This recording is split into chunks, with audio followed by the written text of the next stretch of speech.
បាទសួស្តីបងប្អូនអរគ្នាហើយនេះជាអាងជាតង់ដាក់ចិញ្ចឹមម៉ាសាឡាអូនេះអូមែនតើហ្មងអានេះឲ្យត្រីស៊ីក៏បានខ្ញុំចាប់ឲ្យត្រីដែងស៊ីហើយនឹងខ្យងអាខ្យងជប៉ុនហើយនេះយើងហ្នឹងនេះដូចជាបានមួយអាទិត្យទេល្អមែនតើហ្មងនេះអានោះធុង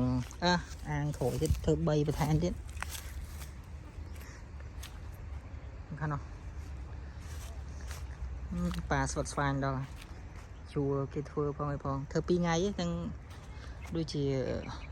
3ថ្ងៃតែថ្ងៃសុកមកនេះអូល្អមែនតើហ្មងនេះ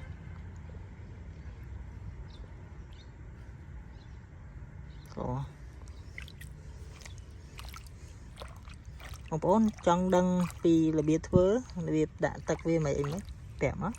សួរមកខ្ញុំនឹងឆ្លើយតែឆ្លើយហ្មងខ្ញុំមើលបូមទឹកនេះដោយសារតែយើងអត់ប្រើទឹកម៉ាស៊ីនទេព្រោះខ្ញុំមានទឹកដូងខ្ញុំបូមពីដូងមកណាដល់ពេលអញ្ចឹងវាស្រួលអញ្ចឹងវាអត់ពិបាកទឹកវាល្អស្រាប់អញ្ចឹងណា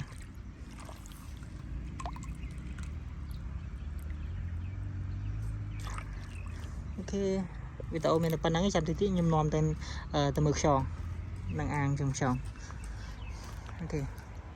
នៅនោះនាំមកមើលបន្តិចរបៀបធ្វើ1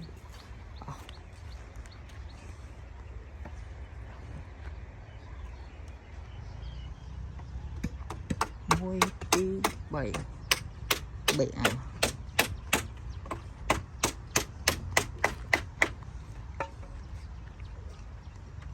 យកអាស័យហ្នឹងមកបាច់ចុះឬអាណាក៏ឲ្យមកទុកក្នុងប្រហែលម៉ែដែរបានតាមហ្នឹងអាទៅវាទៅកឌុកខាងតាមដៃបាទអូខេ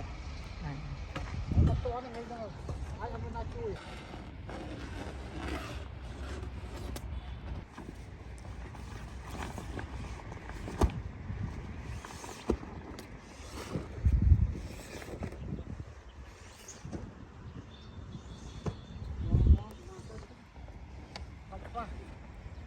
ការតង់មានការពារធ្លាយ